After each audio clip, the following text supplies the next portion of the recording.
Reina Ortega created this beautiful art for Ocean Advocacy 1 design, available in 7 wearable styles, colors, and sizes.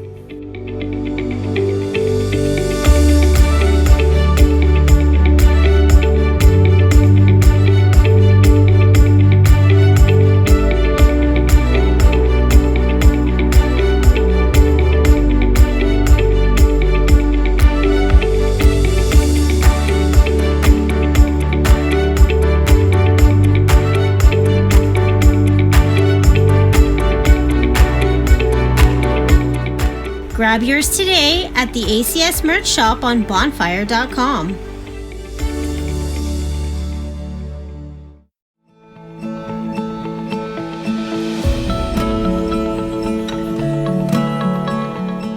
The American Cetacean Society is excited to introduce Lori Marino, Ph.D.'s talk on the Whale Sanctuary Project, Scholar Advocacy in Action.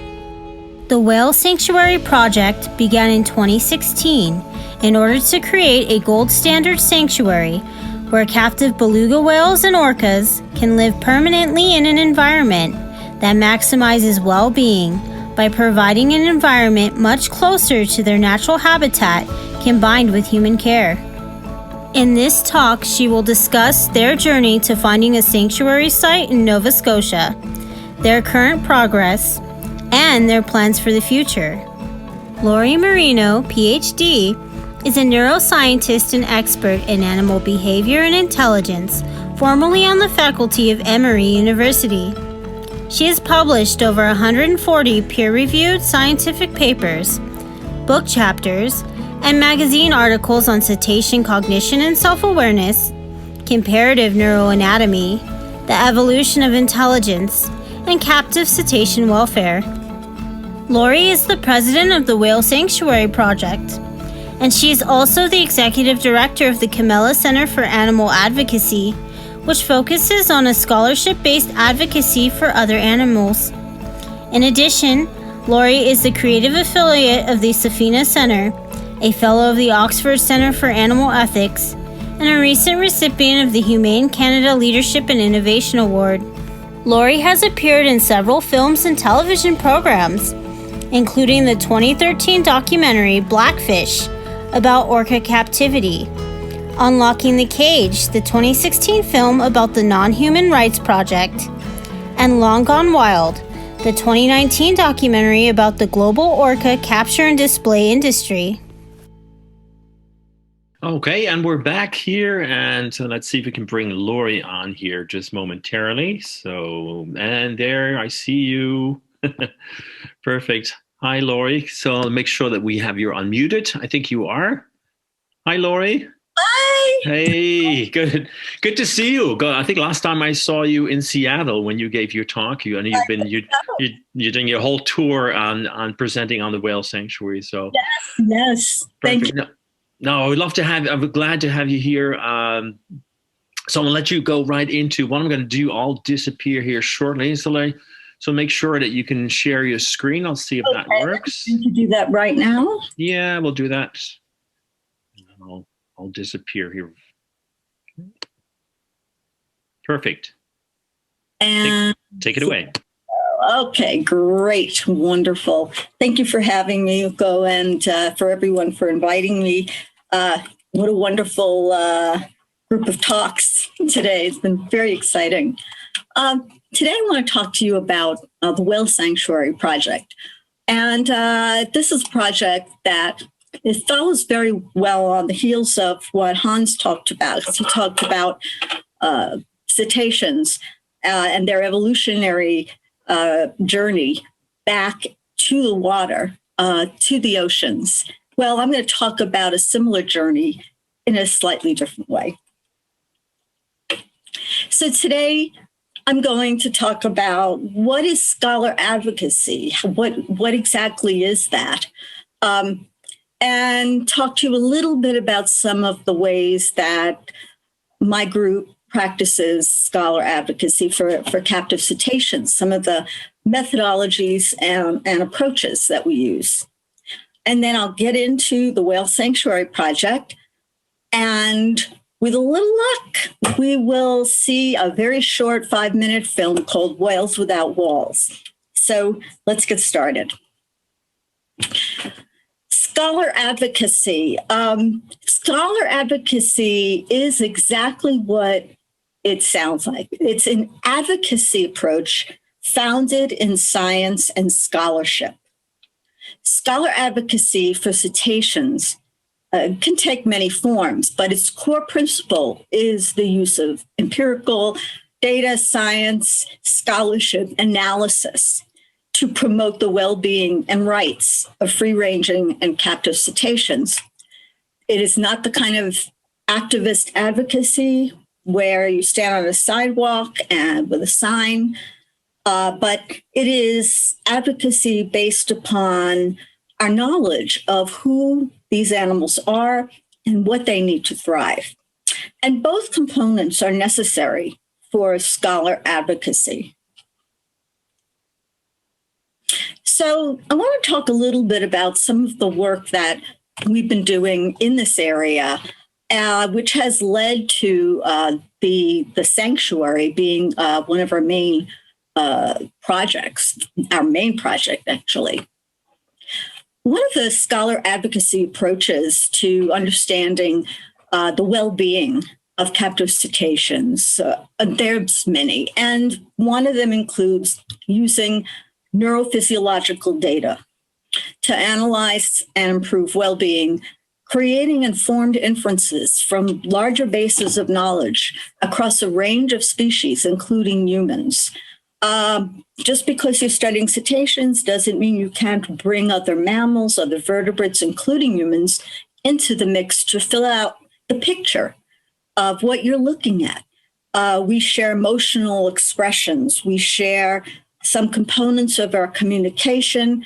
We share responses to stress, for instance. So we can look at other animals in a comparative context when we're studying cetaceans.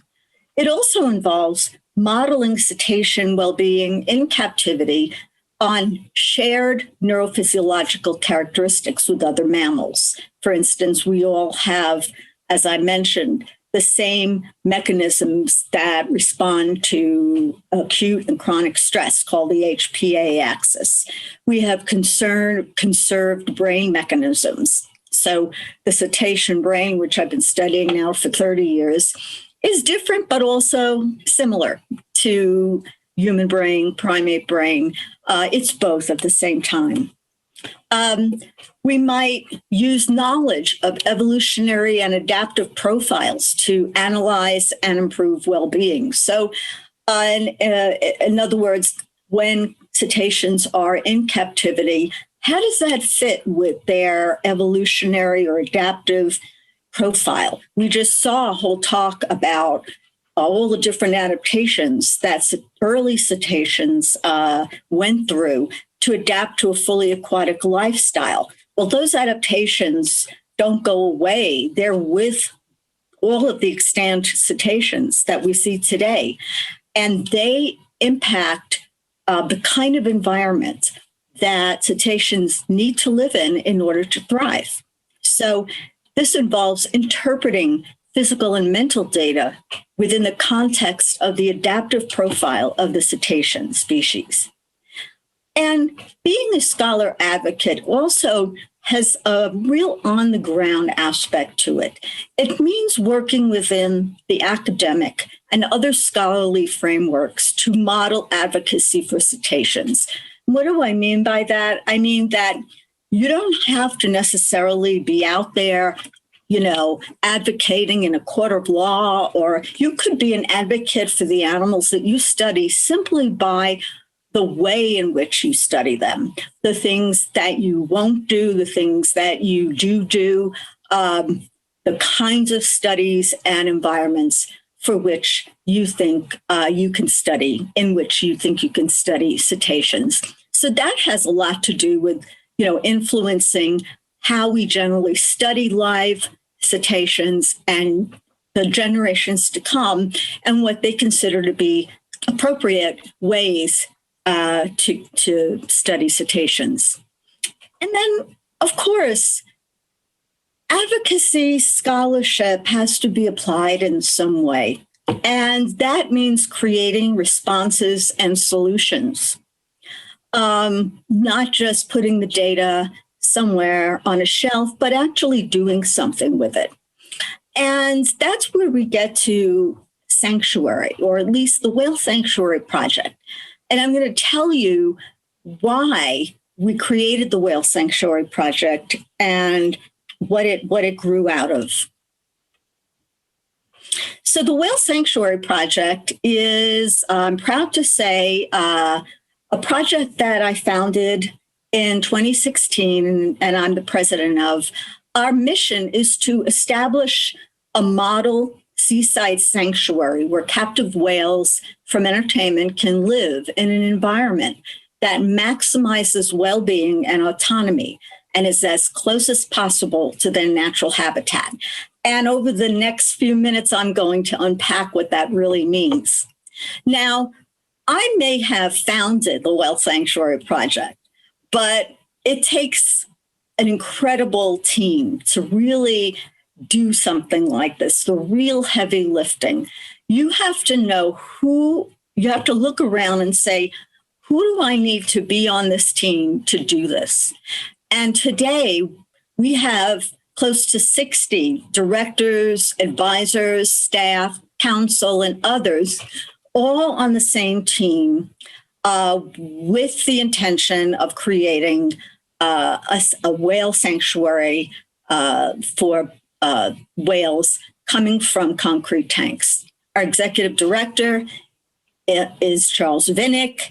We have an incredible team of people: Carl Safina, Jean-Michel Cousteau, Hal Whitehead, Jeff Foster, and we've got lots of other folks, Cynthia Earle, Giuseppe here, veterinarian Heather Rowley, and Ron Kagan, who just retired as the director of the Detroit Zoo.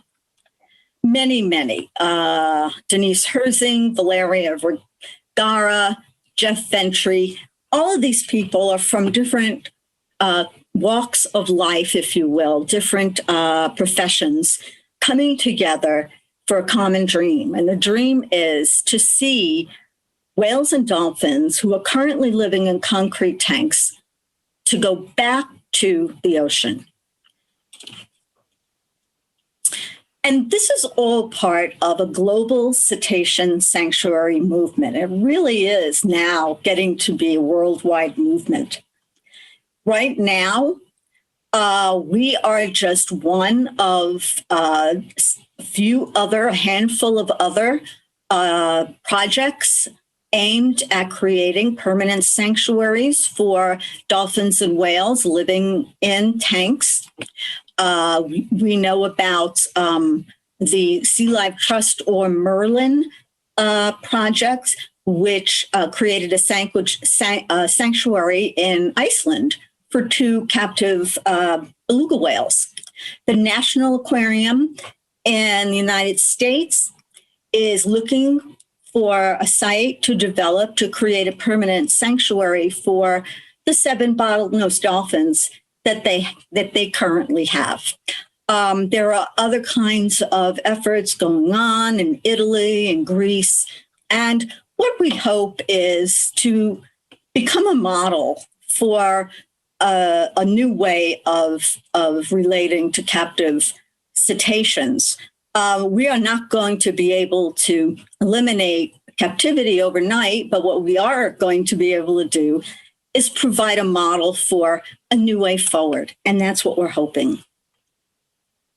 So let's get into why sanctuaries are needed. Is it just because we feel like seeing dolphins and whales in the ocean instead of tanks? Well, no, it's so much more than that. The science, the accumulated evidence tells us about the well-being of dolphins, whales in tanks. And that picture tells us that something has to change. Here's some of the things that we see in captive orcas living in concrete tanks. We see lots of social disturbance, hyperaggression, poor maternal skills, things of that nature where they're unable to enact a normal social life. We see a lot of stereotypies and self-harm. What do I mean by that? I mean incessant circling, repetitive movements, jaw popping on gates, grating the teeth on hard surfaces, so that over 60% of orcas in tanks have moderate to severe tooth degradation. If you look in the bottom here, this orca has essentially no teeth. And they've all been drilled out, and that's because she has graded them down, and they have to be drilled out in order to prevent systemic infection. But this is what a typical orca dentition would look like for an orca living in concrete tanks. Now, what happens? Well, in addition to all these behavioral abnormalities and dysregulation, we see systemic illness. And if you look at some of if you go to Cetacean or if you go into the scientific literature, you'll find that captive dolphins and whales tend to die from infectious diseases that are opportunistic. In other words, are due to the fact that their immune system is not functioning properly. Pneumonia, candidiasis, and other fungal disorders, encephalitis, meningitis, gastric ulcers. These are the kinds of systemic illnesses that eventually lead to a short lifespan in orcas, belugas, compared to healthy, wild-ranging, free-ranging populations. This year, we published a paper in the Journal of Veterinary Behavior in which we reviewed and outlined the effects of living in concrete tanks on orcas. And we did that within the framework of a model that is used, has been used for decades now to understand well-being in other captive animals, including lab animals, and that is the chronic stress model. The chronic stress model is just a model of what brain mechanisms do to the body once an animal is under stress. And we outline this as, and propose this as a useful model for looking at some of the things that we see in captive orcas, the stereotypies, the immune system dysfunction, which comes right from chronic stress. And all of these things are easily modeled on the basis of a typical chronic stress model. When you look at what orcas endure, you find that they actually endure a number of chronic stresses in tanks. And we identified 5 major sources of chronic stress. One is obvious, it's physical confinement. They just don't have any place to swim, no place to dive. Lack of social support. Social animals, I mean, these animals are incredibly social. If they don't have the right upbringing, social upbringing, that is going to affect their developments. That's something that we see time and time again in primates and many other social mammals. Noise, being subjected to artificial noises and some very loud noises in case of fireworks or entertainment or roller coasters and things of that nature that affect their very sensitive acoustic systems. And loss of autonomy. This is one that you can't really see when you go and look at a whale in a tank, but it's what the whale has experienced, because basically that whale doesn't have a whole lot of choice about how he or she spends her day. And for an animal with a brain the size of an orca or belugas or a bottlenose dolphin, that's a problem. That's a problem, and it causes chronic stress. And again, with boredom. Boredom is deeply negative None of us like to be bored. Imagine being bored most of the time, and that doesn't let up. And again, all of this has to do with the fact that these animals are large-brained, highly intelligent, which means that they are especially vulnerable to the kinds of things that you see in concrete tanks, the deprivations, the lack of stimulation, and so forth. Now, despite all of the scientific evidence that these animals really don't do well in concrete tanks, there's a lot of them still in concrete tanks.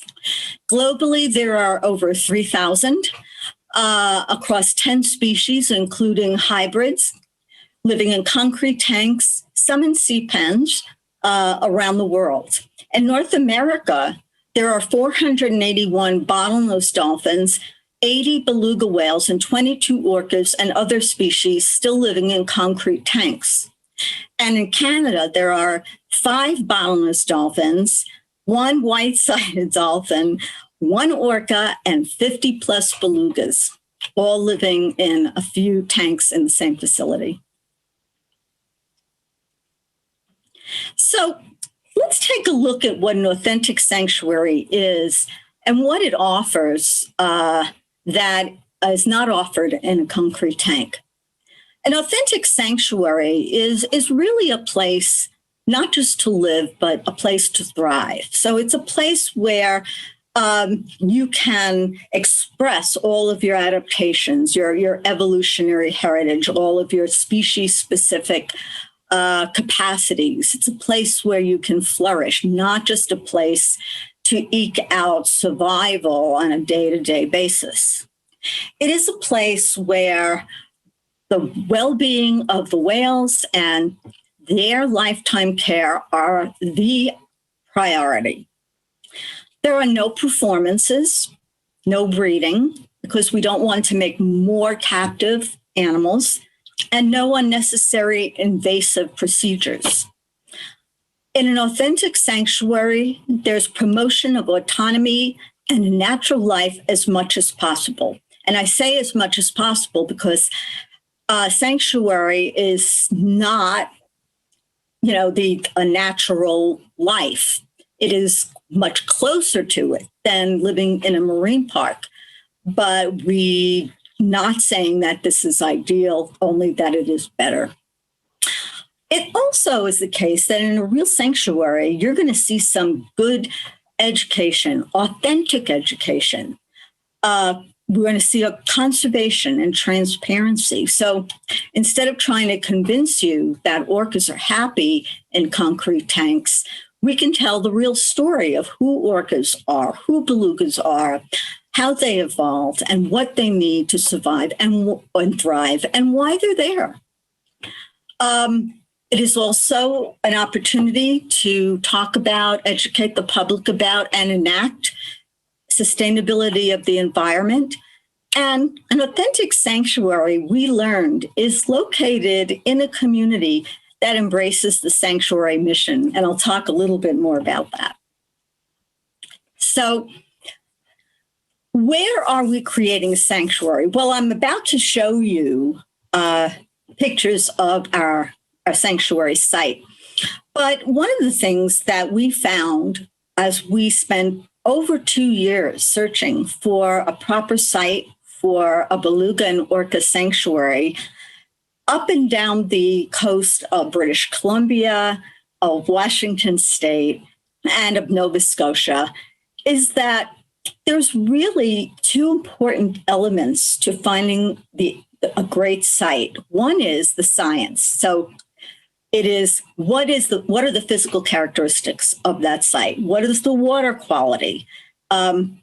What other animals live in that area? What's the water flow? What's the carrying capacity? What is the bottom of topography like? What about depth? What about space? What about protection from storms?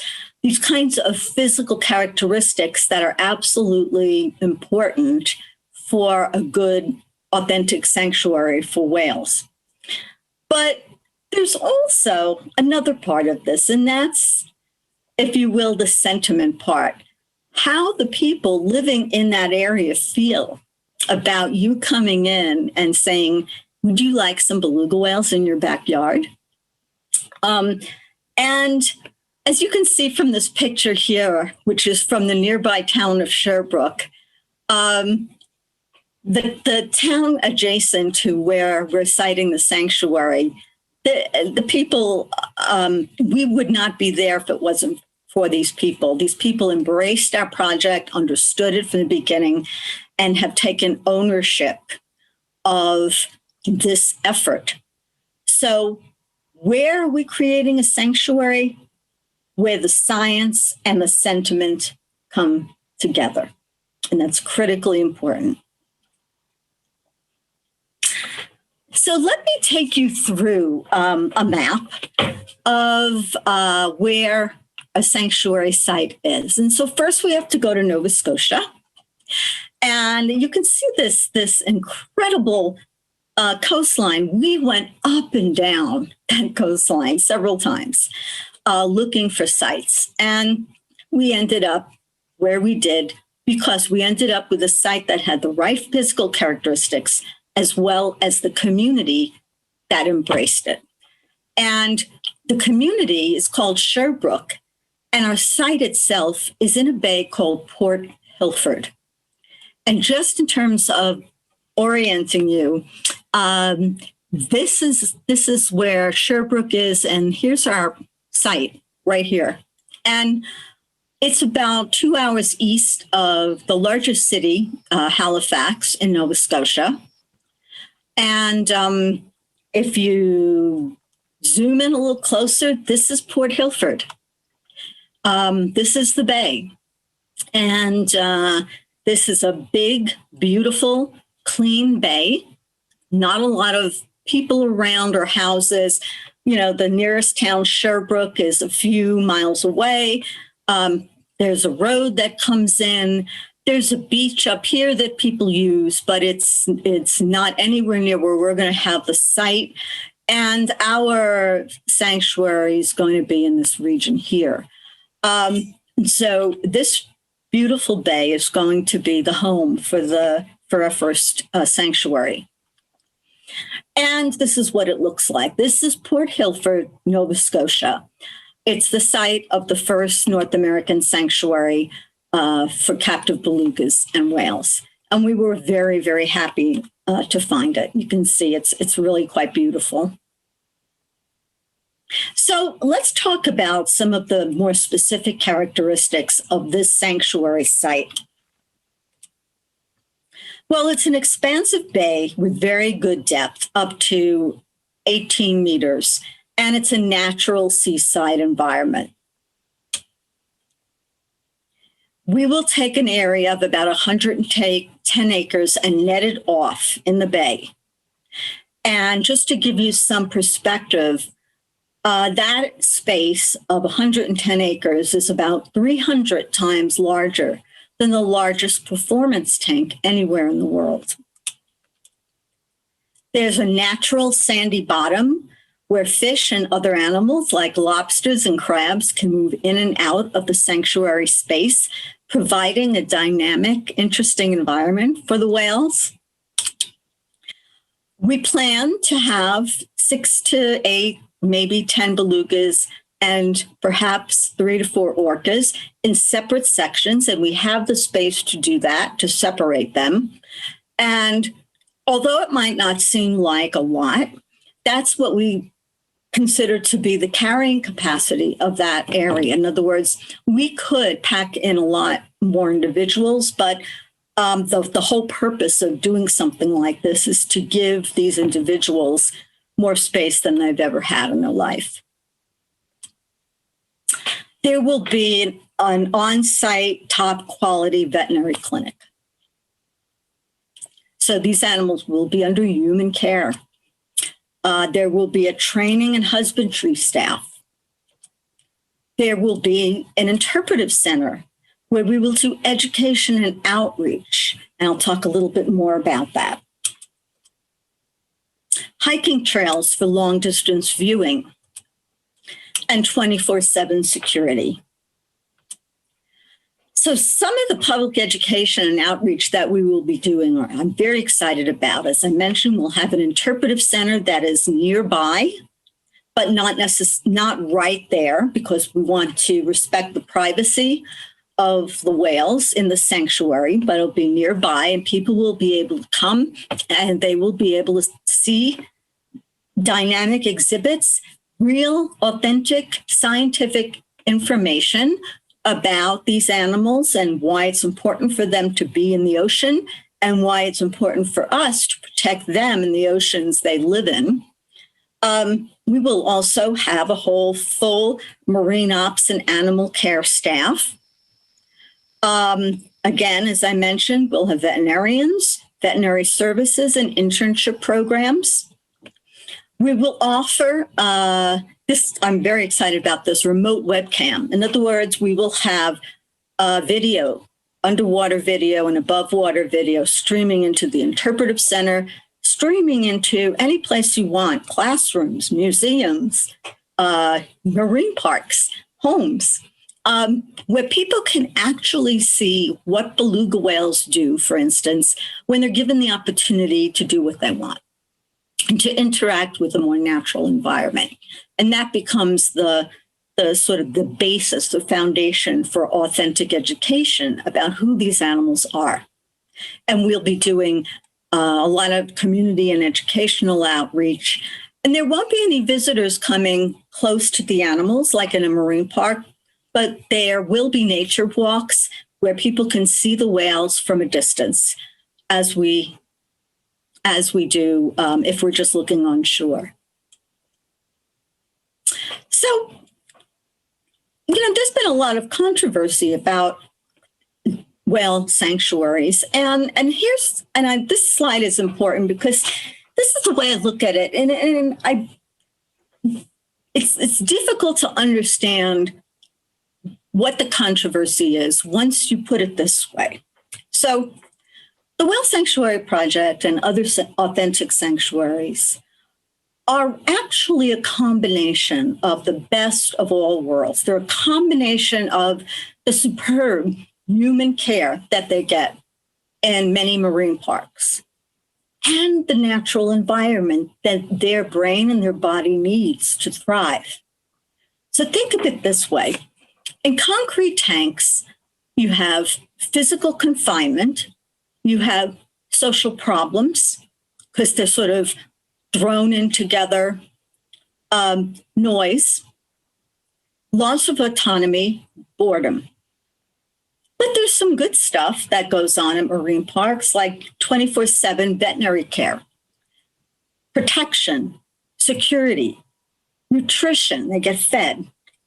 And there's education and outreach and science and conservation. And I'm here to tell you that in a sanctuary, we are offering all of that. Plus, instead of physical confinement, lots of space. Instead of social problems, social support by choosing candidates who like to be together, but also providing the space for individuals to disperse when they want to or need to. Natural sounds, promotion of autonomy, letting them be, and exploration, having a dynamic environment that changes every single day. And on top of that, all the other good stuff, veterinary care, protection, security, we will feed them, education, outreach, science, and conservation. It is a win-win. So let me tell you a little bit about our progress.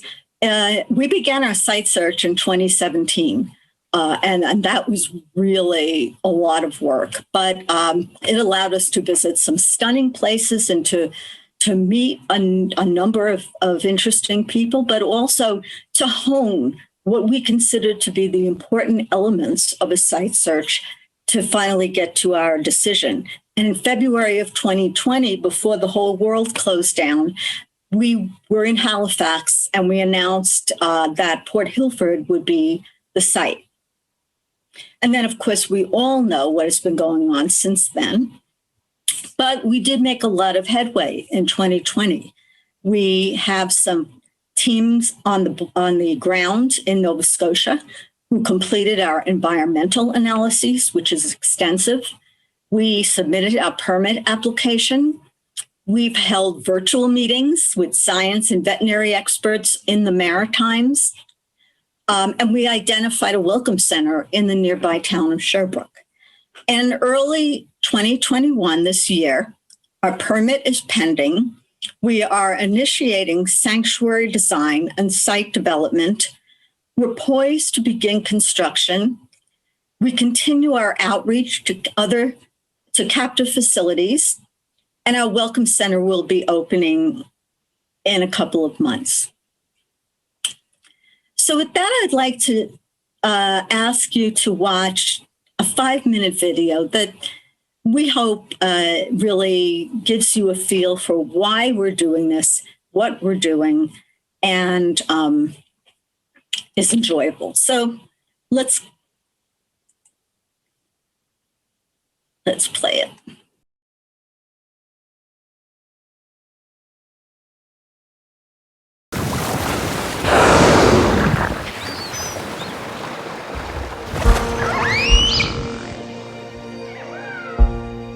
I've had many experiences with orcas off the south coast of Iceland, and there you got to see them in their natural environment. You got to see them majestic in every way. They're wide-ranging predators, traveling 100 miles a day and diving as much as 300 feet to forage. And they live in tightly knit family groups, often not leaving their birth family the whole lives. And in many of these families, the moms call all the shots. We're talking about a level of emotional bonding that is beyond the par of what we experience as humans. Feelings and emotions come into play in orca and cetacean psychology in a very intense and very fundamental way. They have culture, they have dialects, they have interesting communication systems and a big brain. They're right up there with us. When you look at the orca brain through an MRI image, the neocortex, the thinking part of the brain, the gray matter, is actually more convoluted than that of the human brain. For a brain like that, there is nothing to do in a concrete tank. There are actually 3,000 whales and dolphins in captivity around the world.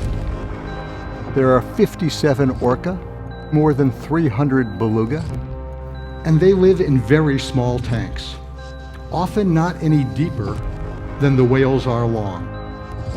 A concrete tank is like an auditory hall of mirrors. At first, they're going to get back a lot of echoes, and eventually, they're going to realize there's nothing to echolocate on. And at that point, they simply shut down. And in captivity, they live in artificial families. Mothers and calves are separated based solely on commercial interest. Captive whales rarely live more than 20 years. Fewer than 50% lived more than 4 years after capture. The captive industry makes the point that they're providing education about orcas to all of their audiences. I think it's anti-educational. It teaches kids that we as humans should dominate them, as opposed to anything about what they are as animals, what their culture is. The reason China and other countries are capturing orcas and other cetaceans and putting them in concrete tanks is because of the success of marine parks in this country. One could lose hope.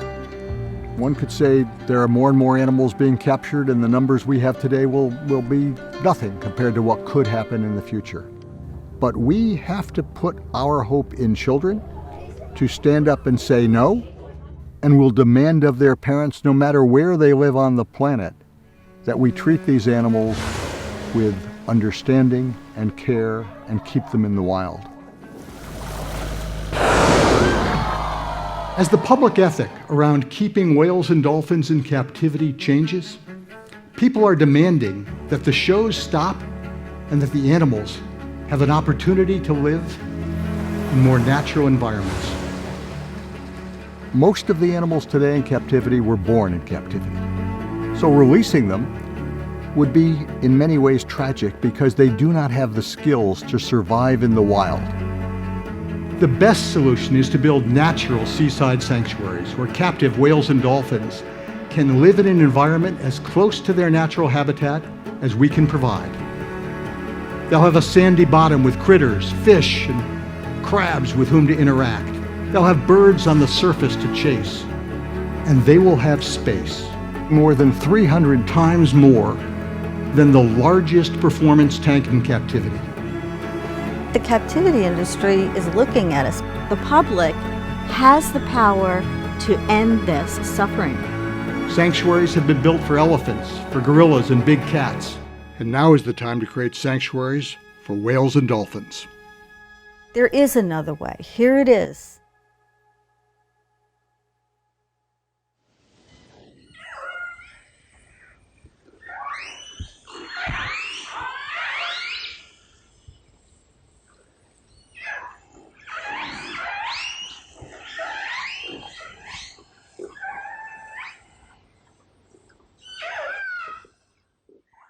So I will end there and look forward to an interesting discussion. Thank you.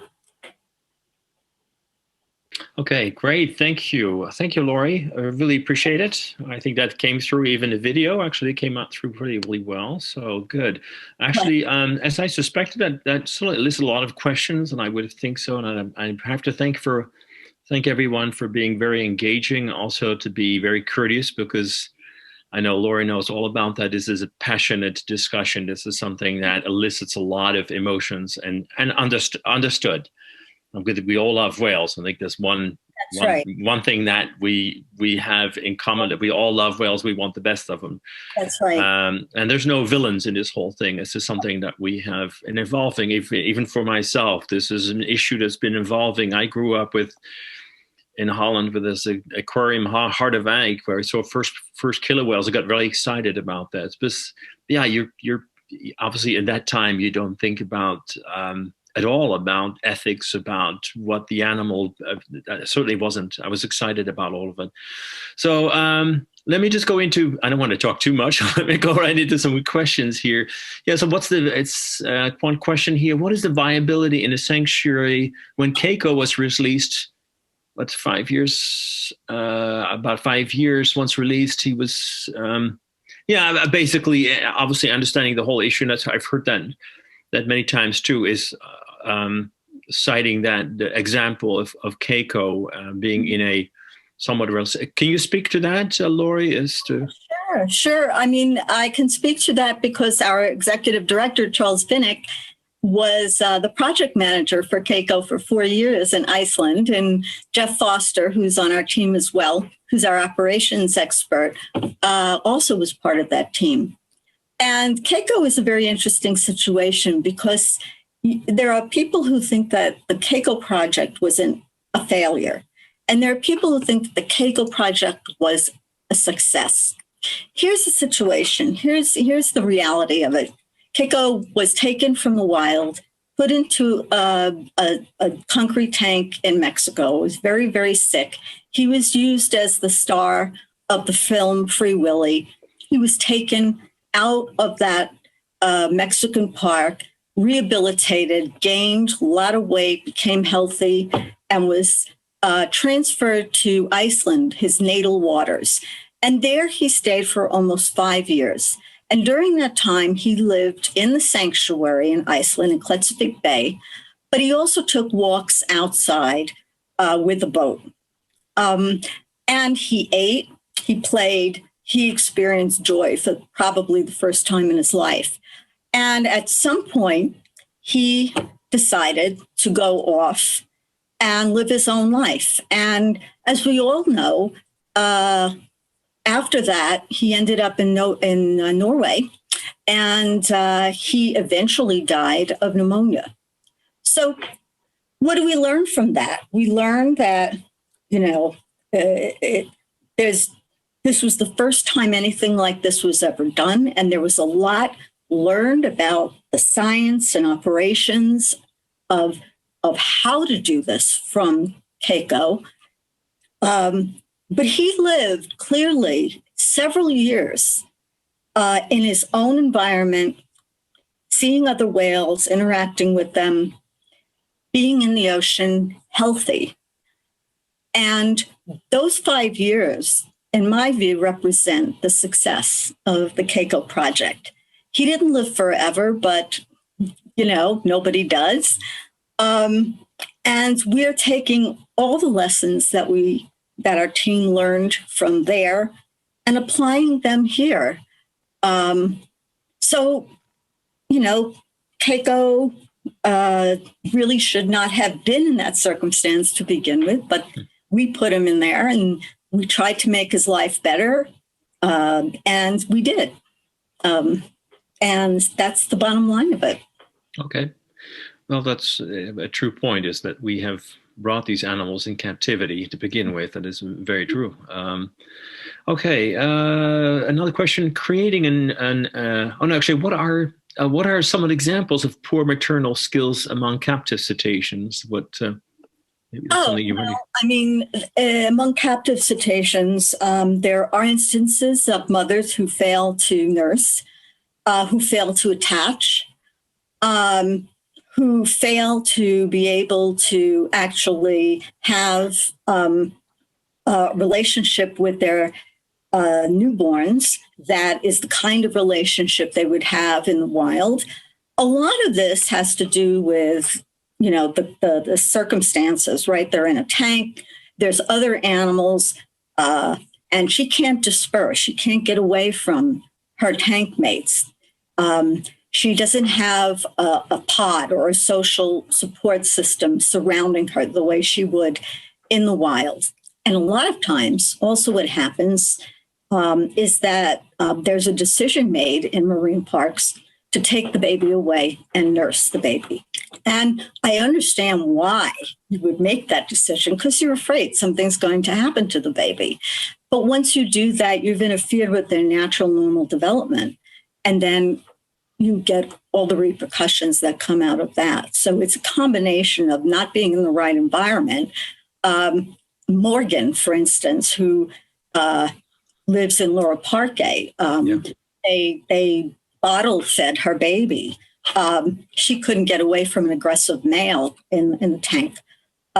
You can't raise your child in a tank that way. So it's really just a combination of factors, in a sense, an unworkable situation for a nursing mother. Okay. I got another question here too. There may be a couple of questions sort of related. Creating an aggregated cetacean sanctuary is obviously an enormous undertaking, and one that has significant economic and political obstacles. In your experience, what is the best way to get institutional buy-in from Aquaria that are hesitant to relinquish the biggest money-earning attractions? And I cannot tell the aquarium industry that they're going to make more money from joining with us. But what I can do is what we have been doing for the past few years, is saying we would like to work with you. We are not about closing you down and, like you said, go villainizing. Have you been in discussions with any of them? Some discussions, okay. Yeah, we've had some discussions. And hopefully they will remain open and substantive. But the idea is to move everything to the sanctuary model and to use all the expertise gained by keeping these animals in marine parks and applying it to a new environment.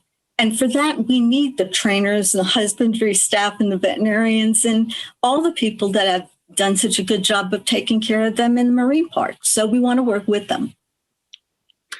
Okay, so another question that's so interesting. Could advances in animatronics and robotics a feasible option of replacing marine mammals for captivity? Of course, basically, I've seen at a few museum exhibits where you have a robot. Of course, it doesn't really replace the real whale, but from an ethical standpoint, of course, that maybe to say, hey, maybe there's other ways of educating. And I see some even virtual whales that are on projected. So do you want to speak to that, or is there anything that you... I mean, I think, all these things could be tried and they're interesting. And I mean, one of the things we will offer is 24/7 live streaming of the whales underwater. And so you can be in your living room or in a marine park, in a museum, and just find out, what are the belugas doing right now? And it's not like you're going to see all of them all lined up right in front of you, right? But that's not meant to be that way. But you will be able to see belugas being belugas. And I think that's enormously educational. So that's why the audience still has a way to interact, having the need to see them and to because that's something, because I get a lot of questions too when we talk about that, can visitors come to these? And I know in Seattle you talked about that as well. Yeah. I mean, you can come and you can see them from a distance. No, you can't ride on them. No, you can't get in the water with them. No, you can't feed them. Because an authentic sanctuary is about the whales and their privacy and their autonomy and their health. But we're going to do everything we can to bring them to the public in a responsible and educational way. Okay. I think the next question, speaks to, and I'll paraphrase this, it's probably to illnesses or something, obviously pathogens that could be transmitted from humans, from caretakers in these sanctuaries. I assume I'm going to go on that one, or maybe just a broader question of the exchange of possibly pathogens in these areas. And that's a valid question, of course. So do you want to speak to that, or? Yeah. Absolutely. And we have been overturning everything to make sure that what we do does not introduce more disease risk to the animals in the sanctuary, nor do they represent a risk to any animals on the other side of the net, right? And the way you do that, I mean, first of all, we've had numerous meetings with marine mammal veterinarians from all over the world, and we continue to consult with them to ask for their input on risks associated with pathogen transmission. You also, when you find your candidate whales, you do a complete workup and you know what their pathogen load is. And it may be that some whales are not good candidates because they have a pathogen load that you cannot clear up. And then you also want to understand the environment they're going into. And that's where we did the extensive environmental analysis to look at toxins and other pollutants that might be in the water, to look at sentinel invertebrates that tell you something about the quality and health of the water in that bay. So we are doing everything we can, and we need to do everything we can in order to be permitted to make sure that we completely mitigate any pathogen transmission or disease risks. Right, and you have the transmission from the whales in the sanctuary to wild whales around. That's the last thing we want. Right. And okay. We're going to do everything to make sure that doesn't happen. Okay. Another question here is basically, what is sort of the end goal? Will animals be able to go back to the ocean? That was a question, of course, of speaking to what would be, and I'm sure that's kind of hard to say because you're not in that scenario yet. You don't know that may be on a.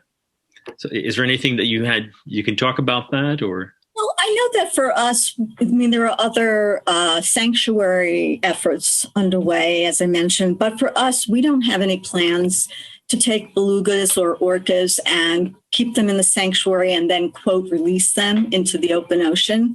And we think that would not be very responsible. There, you have to worry about those animals surviving, especially the ones born into captivity. They don't have the survival skills. What we're just looking to do is create a permanent sanctuary environment where we can give back as much of what they don't have in the tanks to them. It's a bit like the elephant sanctuaries in Texas, for instance. We have a lot of people on our team who have done elephant sanctuaries and primate sanctuaries because there are commonalities across them. Mm-hmm. And it is about going back to nature as much as they possibly can, but also being under human care at the same time, because that's the practical reality of it. Okay. There's a question here about the sanctuary. Do you share my concerns about the sanctuary in Iceland, which is located in a very busy harbor?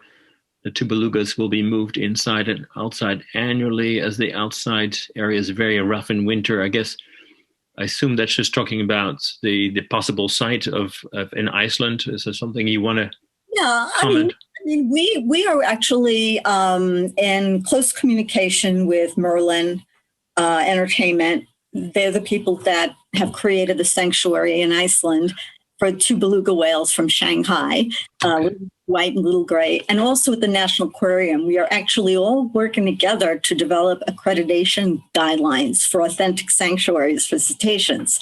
So it's been phenomenal. And yeah, that bay is the same bay that Keiko was in, and it gets rough in the winter. Oh, Vestmannaeyjar, yeah, the island, right? Yeah. Yeah. But I mean, they have done a phenomenal job. They were the very first ones to transfer, beluga whales from a tank to an ocean environment. And I can tell you that they are doing this very thoughtfully and carefully, and with the animals' health and well-being as a priority. Mm-hmm. Yeah, the other question here too, of course, that's basically the similar questions about are the aquariums open to release. Of course, that's something you just talked about earlier. So it is you at least, and that's good to hear that there is some communication. You have communicated with them. Yes, we have. They all know, what we're about. Yeah, you're not it's not a secret. No, and the fact of the matter is we have a number of close colleagues who we respect very much in marine parks working with these animals. And this is about working together, not about now. I'll just do quickly one question here. Do you have any cetacean candidates ready to be placed in a sanctuary once it's been built? Maybe are you aware of maybe you don't want to pre-advertise that kind of thing because it takes negotiations, obviously, but there might be. It does. And I can say we don't have any candidates now who are sort of in the pike and ready to come to the sanctuary, but there are a number out there at facilities who want to move to a sanctuary model or want to get out of the entertainment business for whales, who we've reached out to, and so stay tuned. Okay. Yeah. With that, I think we're sort of close to this. I thank you so much, Lori. Appreciate it. Very much. I'm I just wanted to commend everyone, and thanks for all the thoughtful questions about this. This is a topic, as we said earlier. This is a lot of emotions that evokes this topic. So. Thank you for all the thoughtful questions. Thank you for being courteous and keep an open mind. I think we all have to do that. We all have conflicting, probably, feelings about this issue that we have to, much like in politics we see on the television, is to keep an open mind. And so with that, Lori, thank you so much. I'll let you, you've already unshared your screen, so I will take you off there. Thanks, Lori, so much. Okay.